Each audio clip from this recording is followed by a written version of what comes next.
विद्यार्थी मित्रांनो नमस्कार. सेतू अभ्यासक्रम इयत्ता 10वी विषय समाजशास्त्र. इयत्ता 10वीचं राज्यशास्त्र विभागातील प्रकरण क्रमांक 4 सामाजिक व राजकीय चळवळी. अध्ययन निष्पत्ती. सामाजिक चळवळी जनजागृतीसाठी कोणत्या मार्गाचा अवलंब करतात हे ओळखता येणे आणि सेतू बांधणीसाठी इयत्ता 9वी इतिहास विभागातील प्रकरण क्रमांक 5 व 6. प्रकरण 5 शैक्षणिक वाटचाल. प्रकरण 6 महिला व अन्य दुर्बल घटकांचे सक्षमीकरण. अध्ययन निष्पत्ती. विविध सामाजिक समस्यांच्या सोडवणुकीसाठी शिक्षण हे महत्त्वाचे माध्यम आहे. एकात्मिक साध्यतेसाठी अध्ययन अनुभव कृती. काही बाबी आठवूया. स्वातंत्र्यपूर्व काळात कोणत्या सामाजिक समस्या होत्या? तर मित्रांनो, स्वातंत्र्यपूर्व काळातील सामाजिक समस्या सामाजिक विषमता, उच्च नीचता किंवा जातीतील भेदभाव, स्पृश्यता, निरक्षरता, अंधश्रद्धा व अनिष्ट परंपरा, स्त्रियांचे प्रश्न, स्त्रियांना मिळणारी दुय्यम वागणूक, शोषण, दारिद्र्य, राष्ट्रीय ऐक्याचा अभाव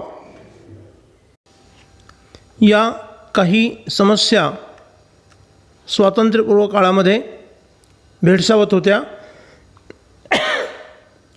दुसरा प्रश्न, मुलींसाठी पहिली शाळा कोणी सुरू केली? भारतात मुलींसाठी पहिली शाळा इसवी सन 1848 महात्मा ज्योतिराव फुले यांनी पुण्यातील भिडेवाड्यामध्ये सुरू केली होती. प्रश्न क्रमांक 3, सामाजिक व शैक्षणिक क्षेत्रात कोणकोणत्या समाजसुधारकांनी कार्य केले? सामाजिक व शैक्षणिक क्षेत्रामध्ये प्रबोधन अर्थात सुधारणा घडवून आणणारे समाजसुधारक महात्मा ज्योतिराव फुले व सावित्रीबाई फुले. महिलांचे शिक्षण अर्थात स्त्री शिक्षण, अस्पृश्यता निवारण, बालहत्या प्रतिबंधक गृहाची स्थापना केली होती.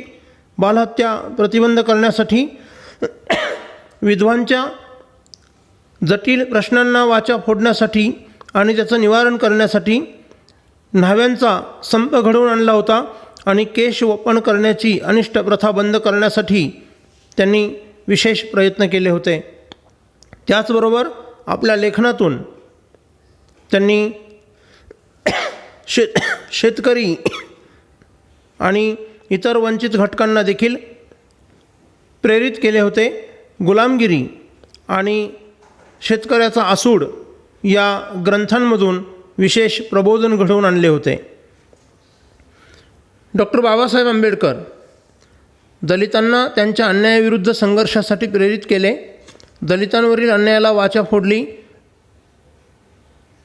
अस्पृश्यांना सार्वजनिक पाणवठ्यांवर पाणी भरण्यास प्रतिबंध होता. त्या काळी ही अनिष्ट आणि अन्यायकारक प्रथा होती, अमानवीय प्रथा होती आणि त्यामुळे डॉक्टर बाबासाहेब आंबेडकरांच्या नेतृत्वाखाली चवदार तळे सत्याग्रह महाडजवळ घडून आला. वृत्तपत्रांमधून अनिष्ट प्रथा आणि परंपरांचं त्यांनी खंडन केलं आणि सामाजिक प्रबोधन घडवून आणलं. महाराष्ट्रामध्ये विविध भागात प्रामुख्याने मराठवाड्यात आणि मुंबईमध्ये शिक्षण संस्थांची स्थापना करून दलितांना शिक्षणाच्या मुख्य प्रवाहात आणण्याचं काम देखील डॉक्टर बाबासाहेब आंबेडकरांनी केलं. महर्षी धोंडो केशव कर्वे महिलांचं शिक्षण, विधवांचं शिक्षण यासाठी महर्षी धोंडो केशव अर्थात अण्णासाहेब कर्वे यांनी हिंगणे स्त्री शिक्षण संस्थेची स्थापना पुण्यामध्ये केली. तसेच देशातील पहिल्या महिला विद्यापीठाच्या स्थापनेसाठी देखील त्यांनी पुढाकार घेतला होता. राजा राम मोहन राय यांनी ब्रिटिश काळामध्ये स्वातंत्र्यपूर्व काळात देशातील सती प्रथा बंद करण्यासाठी ब्रिटिश सरकारला कायदा करण्याची विनंती केली होती. दक्षिणेकडे केरळमध्ये नारायण गुरु यांनी अस्पृश्यता निवारणाचे कार्य केले. तर हे काही प्रातिनिधिक स्वरूपातील देशातील सामाजिक प्रबोधनकार किंवा समाजसुधारक म्हणता येतील. तुम्हाला या व्यतिरिक्त देखील आणखी काही समाजसुधारकांची माहिती आंतरजालाच्या मदतीने घेता येईल. त्यानंतर पुढील प्रश्न. आता कृतीचे प्रश्न आहेत. पहिली कृती, आदिवासी मुलांसाठी ताराबाई मोडक व अनुताई वाघ यांनी कोणते कार्य केले? ताराबाई मोडक आणि अनुताई वाघ यांनी आदिवासींना समाजाच्या मुख्य प्रवाहात आणण्यासाठी शिक्षण घेण्यास प्रवृत्त केले. आत्ताचा पालघर जिल्हा, पूर्वीच्या ठाणे जिल्ह्याचा उत्तर भाग आणि नव्याने निर्माण झालेला पालघर जिल्हा, या जिल्ह्यामध्ये डहाणू, जव्हार, पालघर या आदिवासी बहुल भागामध्ये शिक्षण प्रसाराचं मोठं काम ताराबाई मोडक आणि अनुताई वाघांनी केलेलं आहे. कोसबाड येथे ग्राम बाल शिक्षण केंद्र स्थापन करून बाल शिक्षणात प्रयोगशील कार्य या जोडीने केलेलं आहे. ताराबाई मोडक आणि अनुताई वाघांनी हा शिक्षण प्रकल्प कोसबाड प्रकल्प म्हणून आज संपूर्ण देशासाठी पथदर्शी आहे. बोर्डी व कोसबाड येथे त्यांनी शैक्षणिक कार्याला ताराबाई मोडक यांनी खरी सुरुवात केली होती. आदिवासी मुलांसाठी अंगणवाड्या सुरू केल्या. प्रत्यक्ष कृतीतून शिक्षण, कुरणशाळा, तांत्रिक आणि व्यावसायिक शिक्षणाचा प्रसार त्यांनी करण्यासाठी परिश्रम घेतले. त्यानंतर ताराबाई मोडकांचा हा वारसा अनुताई वाघांनी पुढे चालू ठेवला. कोसबाड येथे आदिवासींच्या उन्नतीसाठी एक संस्था स्थापन केली. मी मगाशी सांगितल्याप्रमाणे त्याला कोसबाड प्रकल्प म्हणून ओळखले जाते. त्याद्वारे त्यांनी पाळणाघरे, बालवाड्या, प्राथमिक शिक्षण, प्रौढ शिक्षण, बालसेविका प्रशिक्षण अशा रीतीने शैक्षणिक विस्ताराचं काम, शैक्षणिक संस्थेच्या माध्यमातून शिक्षण प्रसाराचं आणि विस्ताराचं कार्य या आदिवासी बहुल भागामध्ये केलेलं आहे. आणि त्यांनी केलेलं कार्य हे नाविन्यपूर्ण आणि पथदर्शी असल्याने ते आजच्या शिक्षण व्यवस्थेला देखील मार्गदर्शक आणि पूरक ठरत आहे. त्यानंतर पुढचा प्रश्न, शासनाने महिला व अन्य दुर्बल घटकांचे, अल्पसंख्याक यांचे सक्षमीकरण होण्यासाठी शिक्षण क्षेत्रात कोणते उपाय केले? शासनाने महिला व अन्य दुर्बल घटक आणि अल्पसंख्याकांच्या सक्षमीकरणासाठी केलेले उपाय खालीलप्रमाणे. महिलांना शिक्षण क्षेत्रामध्ये समान संधी उपलब्ध करून दिल्या. मुलींच्या शिक्षणासाठी प्रोत्साहनपर योजना राबविल्या, जसे की सावित्रीबाई फुले शिष्यवृत्ती योजना, जिजाऊ वसतिगृह योजना, विद्यार्थिनींसाठी वसतिगृहे स्थापन करण्यात आली. ग्रामीण भागामध्ये आणि दुर्गम भागामध्ये शाळेपासून दूरवर राहणाऱ्या मुलींना शाळेत जाण्यासाठी सायकल योजना, अतिदूर राहणाऱ्या विद्यार्थिनींना शाळेपर्यंत, महाविद्यालयापर्यंत मोफत प्रवास करण्यासाठी मोफत एस टी बस प्रवास योजना, उच्च शिक्षणासाठी सर्व प्रकारच्या शिक्षण संस्थांमध्ये महिलांसाठी राखीव जागा, बेघर व निराधार महिलांसाठी महिला व बालकल्याण मंत्रालयाच्या वतीने स्वाधार योजना, ज्याद्वारे पीडित महिलांना वसतिगृहामध्ये आश्रय आणि व्यावसायिक प्रशिक्षण देऊन त्यांचं पुनर्वसन करणे हे काम महिला व बालकल्याण मंत्रालयाच्या वतीने केलं जातं. महिलांना सरकारी नोकऱ्यांमध्ये 33% आरक्षण, सुवर्ण जयंती ग्राम स्वयंरोजगार योजनेच्या माध्यमातून बचत गटांच्या सहकार्याने अर्थसहाय्य व आर्थिक स्वावलंबनाचा मार्ग, स्त्री सक्षमीकरणासाठी वेळोवेळी कायदे करण्यात आलेले आहेत. 1952चा कायदा, त्याद्वारे महिलांना पोटगीचे अधिकार, वडिलोपार्जित संपत्तीत समान वाटा. 1961च्या हुंडा प्रतिबंधक कायद्याद्वारे हुंडा या सामाजिक अनिष्ट प्रथेस बंदी. पुढे तरीही काही दुर्घटना घडल्यामुळे 1988मध्ये हुंडाबंदी कायद्यामध्ये सुधारणा, अमेंडमेंट. 1985मध्ये मुस्लिम विमेन ॲक्ट, ज्याद्वारे मुस्लिम समाजातील महिलांना protection of rights on divorce हा नवीन कायदा करण्यात. 1988मध्ये सती प्रतिबंध, ब्रिटिश काळातील सती प्रतिबंधक कायदा होता, त्या कायद्याला अधिक कठोर करण्यात आले आणि त्या कायद्यात दुरुस्ती, न्यू अमेंडमेंट करण्यात आली 1988मध्ये. त्यानंतर सर्वात महत्त्वाची गोष्ट, महिला सक्षमीकरणासाठी, बालकांच्या सक्षमीकरणासाठी 73व्या आणि 74व्या घटनादुरुस्तीने पंचायत राज आणि नागरी स्थानिक स्वराज्य संस्थांमध्ये महिलांना 1/3 आरक्षण जाहीर झाले. त्याच्याही काही घटक राज्ये एक पाऊल पुढे गेले. महाराष्ट्रासह देशातील 15 राज्यांनी महिलांना स्थानिक स्वराज्य संस्थांमध्ये, पंचायत राजमध्ये 50% आरक्षणाची तरतूद केली. ही सकारात्मक बाब होती. अल्पसंख्याकांचा त्यांना मुख्य प्रवाहात आणण्यासाठी शिक्षण संस्था स्वतंत्रपणे स्थापन करण्याची परवानगी, त्यासाठी विशेष सवलती केंद्र आणि राज्य सरकारांनी दिलेल्या आहेत. त्यांच्या अल्पसंख्याक समुदायातील विद्यार्थ्यांना शिक्षणासाठी स्वतंत्र शिष्यवृत्तीची देखील तरतूद करण्यात आलेली आहे. अल्पसंख्याक शिष्यवृत्ती. पुढचा प्रश्न आहे, प्राथमिक शिक्षणाच्या प्रसारासाठी शासनाने कोणत्या सुधारणा केल्या आहेत? प्राथमिक शिक्षण प्रसारासाठी शासनाने केलेल्या सुधारणा अथवा योजना. 1988 मध्ये केंद्र सरकारने खडू-फळा योजना, ज्याला ऑपरेशन ब्लॅकबोर्ड म्हणून संबोधलं जातं, याद्वारे शिक्षणाचा दर्जा सुधारण्यासाठी विविध उपक्रम योजण्यात आले.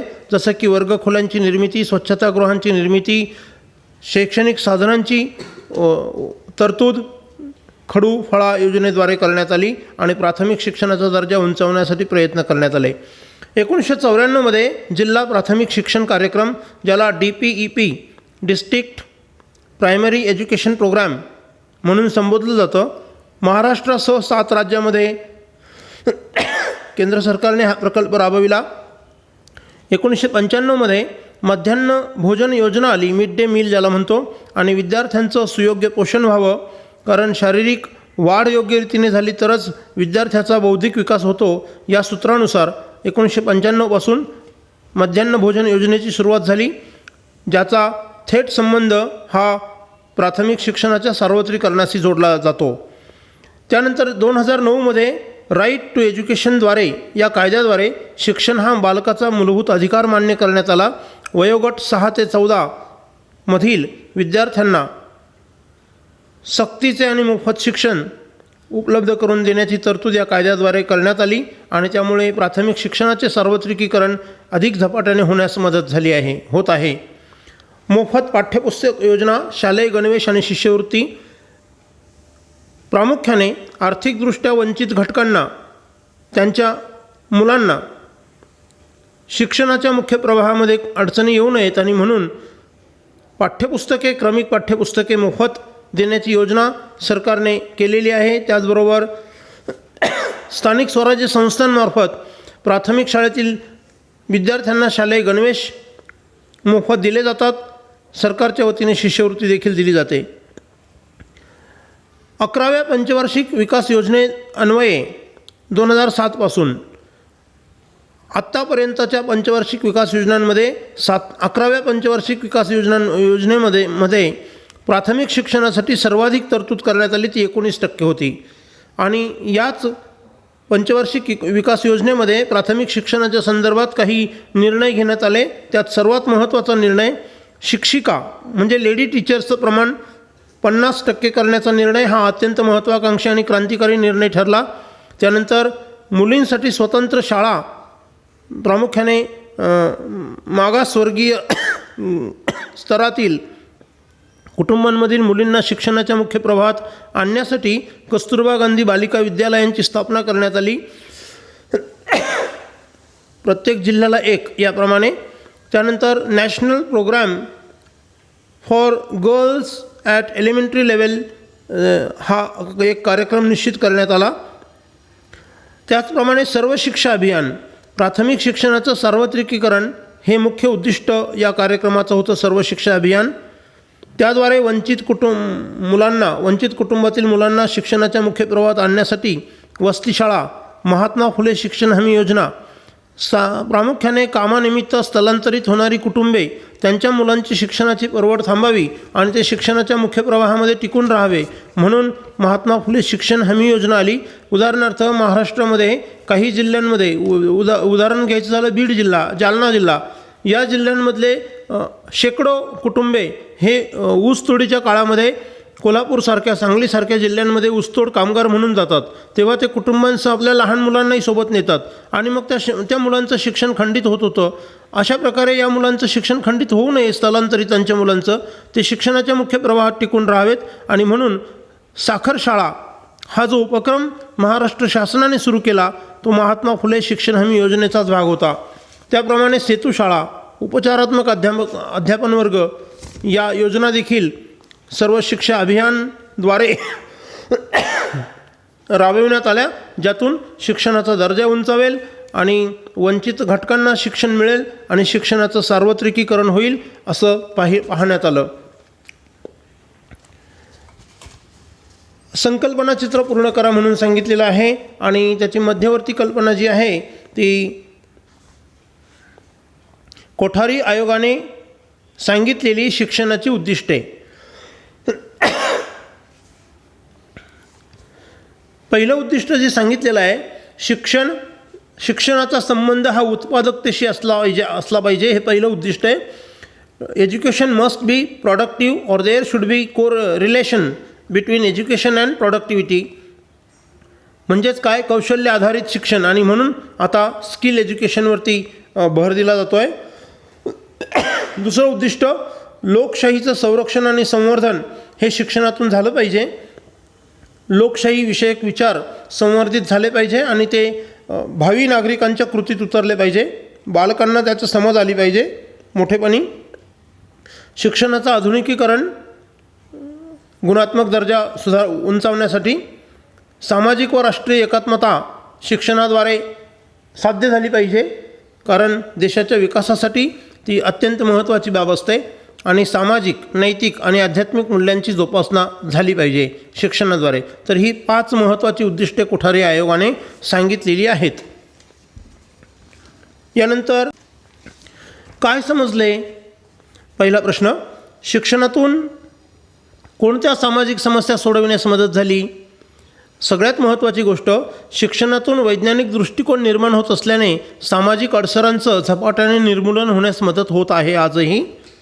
सामाजिक अडसर कोणते होते? अंधश्रद्धा, अनिष्ट प्रथा, अनिष्ट रूढी, ज्याद्वारे समाजातल्या काही घटकांची सातत्याने हेळसांड होत होती, ती थांबावी.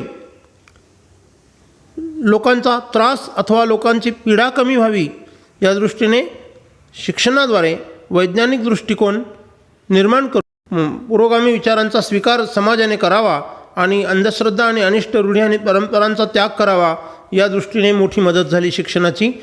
त्यानंतर शिक्षणाद्वारे साक्षरतेचं प्रमाण वाढल्याने देखील अनिष्ट रूढी आणि परंपरांचा प्रभाव कमी होण्यास मदत होताना दिसून येते आहे. सामाजिक व आर्थिक विषमतेची दरी कमी करण्यात शिक्षण हेच सर्वात प्रभावी माध्यम ठरलं आहे.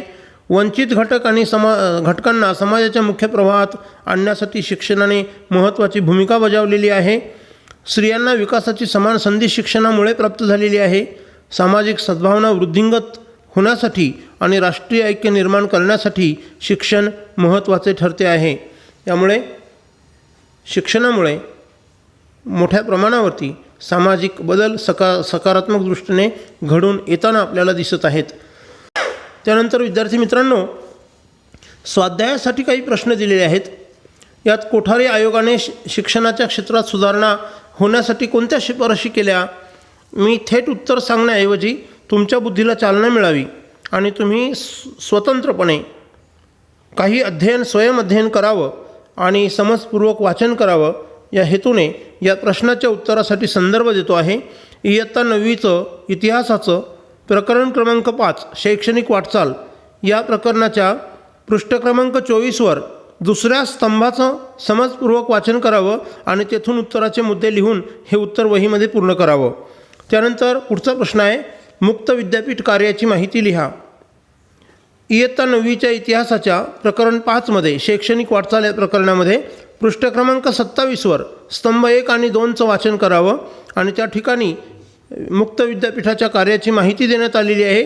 इंदिरा गांधी राष्ट्रीय मुक्त विद्यापीठ, यशवंतराव चव्हाण महाराष्ट्र मुक्त विद्यापीठाबद्दलची माहिती या पृष्ठ क्रमांक 27च्या स्तंभ 1 आणि 2मध्ये आपल्याला वाचायला मिळेल. तिथून महत्त्वाचे मुद्दे घ्यावेत दोन्ही विद्यापीठांचं कार्य. त्या व्यतिरिक्त आंतरजालाच्या मदतीने भारतातील इतर मुक्त विद्यापीठांचा शोध घेऊन आणि त्यांची नावं, त्यांचं ठिकाण आणि त्यांच्या कार्याची देखील माहिती आपण लिहावी असं अपेक्षित आहे. त्यानंतर उपक्रम, महाराष्ट्र राज्य संपूर्ण साक्षर होण्यासाठी कोणत्या मार्गाचा अवलंब करावा लागेल? आता तुम्हाला तुमचं मत स्पष्ट करायचं आहे. आपण महाराष्ट्र राज्यात राहतो आणि महाराष्ट्राची साक्षरता ही देशामध्ये अग्रस्थानी असावी. महाराष्ट्र देशातल्या सर्व घटक राज्यांमध्ये साक्षरतेच्या दृष्टीने पहिल्या क्रमांकावर असावं.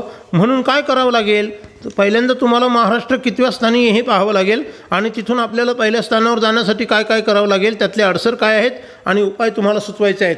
मित्रांनो, 8 सप्टेंबर 2020 रोजीचा जो अहवाल सरकारने प्रसिद्ध केलेला आहे केंद्र सरकारने, त्या अन्वये महाराष्ट्र 8 सप्टेंबर 2020 रोजी साक्षरतेच्या दृष्टीने देशामध्ये 6व्या स्थानावर आहे आणि महाराष्ट्राचं साक्षरतेचं प्रमाण आहे 84.8%. त्यामध्ये पुरुषांचं साक्षरतेचं प्रमाण 90.4% तर स्त्रियांचं 78.4%. म्हणजे महाराष्ट्रातले पुरुष आणि स्त्रिया यांच्या साक्षरतेत 12% तफावत आहे. आणि देशामधलं सर्वात अग्रेसर राज्य साक्षरतेच्या दृष्टीने केरळ, आणि केरळचं साक्षरतेचं प्रमाण आहे 93.91%. तेव्हा 6व्या स्थानावरून पहिल्या स्थानावर जाण्यासाठी किंवा केरळला मागे टाकण्यासाठी महाराष्ट्राला साक्षरतेच्या एकूण कामामध्ये काय करायला हवं महाराष्ट्र सरकारने, यासाठी जे उपाय तुम्ही सुचवावेत असं अपेक्षित आहे. तेव्हा आंतरजालाचा वापर करा आणि या संदर्भातली माहिती तुमच्या पद्धतीने तुम्ही शोधा आणि तुमच्या स्वतःच्या शब्दामध्ये लिहावं, तुम्ही उत्तर लिहावं असं अपेक्षित आहे या उपक्रमाचं. त्यानंतर कोसबाड प्रकल्पाविषयीची माहिती आपण मगाशी चर्चा केली. ताराबाई मोडक आणि अनुताई वाघ ही गुरु शिष्यांची जोडी होती. आधी ताराबाई मोडकांनी कार्य सुरू केलं आदिवासींच्या शिक्षण प्रसारासाठीचं, आणि त्यानंतर अनुताई वाघ ताराबाई मोडकांच्या साथीने त्यांना मिळाल्या आणि त्या ठिकाणी या दोन्ही महिलांनी विशेष असं कार्य केलेलं आहे जे मी मगाशी म्हटल्याप्रमाणे आजही संपूर्ण भारताला पथदर्शी आहे. बालशिक्षणाच्या संदर्भातलं त्यांचं कार्य हे अत्यंत उल्लेखनीय आणि प्रशंसनीय असंच आहे. याची माहिती तुम्ही अनुताई वाघ आंतरजालावर टाईप केलं तर विकिपीडियामध्ये तुम्हाला भरपूर माहिती आहे. त्याचबरोबर marathivishwakosh.org www.marathivishwakosh.org या संकेतस्थळावर देखील तुम्हाला कोसबाड प्रकल्पाविषयीची माहिती आहे. त्या व्यतिरिक्त आणखी एक तिसरं संकेतस्थळ आहे www.arvindguptatoys.com या संकेतस्थळावर तुम्हाला कोसबाडच्या टेकडीवरून हे एक आर्टिकल, हा लेख तुम्हाला वाचायला मिळेल आणि त्या ठिकाणी देखील कोसबाड प्रकल्पाविषयीची सविस्तर माहिती देण्यात आलेली आहे. या तिन्ही संकेतस्थळांवर जाऊन आंतरजालाच्या मदतीने तुम्ही वाचन करावं, महत्त्वाच्या मुद्द्यांची नोंद करावी आणि या उपक्रमातील दुसऱ्या कृतीचं उत्तर तुम्ही स्वतःच्या शब्दामध्ये लिहिणं अपेक्षित आहे. तेव्हा अशा रीतीने आपण आज सेतू अभ्यासक्रमाचा इयत्ता 10वी इतिहास आणि राज्यशास्त्राचा हा 18वा दिवस आणि त्या सर्व कृती पूर्ण केलेल्या आहेत. तुम्ही या सर्व कृतींचं व्हिडिओच्या माध्यमातून व्यवस्थितपणे अध्ययन करावं. मध्ये मध्ये व्हिडिओ पॉज करा, महत्त्वाचे मुद्दे वहीमध्ये नोंदवा, समजून घ्या आणि सर्व कृती तुम्ही तुमच्या वहीमध्ये लिहा, जेणेकरून फक्त परीक्षेसाठीच नाही तर एक सुजाण नागरिक म्हणून देखील आपल्याला ही माहिती आवश्यक असते. धन्यवाद.